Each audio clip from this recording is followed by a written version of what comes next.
continue to diminish his powers of thought. We'll find out what's what and let you know. I say. Great to meet you. It will take us some time to sort it all out, but this is a start. Hannah, my senior resident, gives me a nod, signaling that it's time to move on to the next patient. Hello there.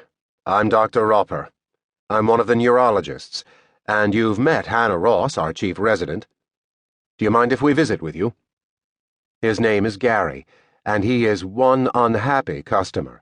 He is 32 years old and has spent more time in hospitals than he cares to recall. How are you doing? I ask. I can function. Gary replies listlessly, but not to design specifications. Interesting phrase. Where did you get that from? Gene Roddenberry. It fits. Gary is a computer programmer who has so immersed himself in Star Trek that he knows the starship design specifications by heart.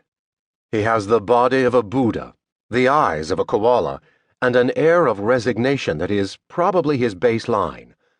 He might as well be wearing a t-shirt emblazoned with the motto, "It is what it is."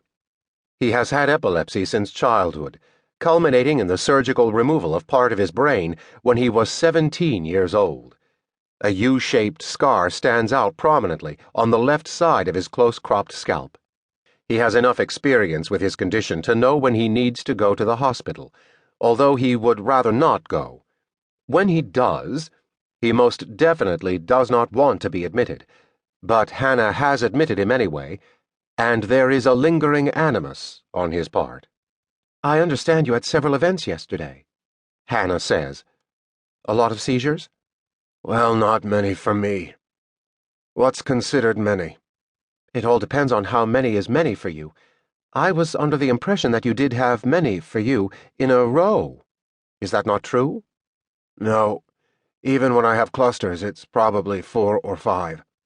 Is that what you had yesterday, 4 or 5? Well, that's not what brought me to the hospital, if that's what you're getting at. Gary is in a mood. So I'm happy to let Hannah carry the ball. This is her ward. These are her patients. I am the attending physician, and while I took the lead with Dr. Vandermeer in deference to his stature, I now take up a position at the foot of the bed and watch. That is what I'm getting at. Hannah continues in a sing-song tone, as if trying to engage a curious child. So what brought you to the hospital today? A pause. Gary seems less bothered by Hannah's tone than by her question. It was late in the afternoon. He replies with mock sarcasm. I had a really bad headache and I was feeling very tired. I was clumsy and I couldn't stand up straight and my hands were vibrating. And that's not what usually happens with your seizures? Well, I don't get so much warning with the seizures, although some days I can tell if I'm walking up to the edge of a seizure, but it doesn't always lead to a seizure. Sometimes it leads to a lot of seizures, sometimes nothing. How many seizures do you usually have in a given day? There is no usual. I can go as long as 5 days without any seizures at all.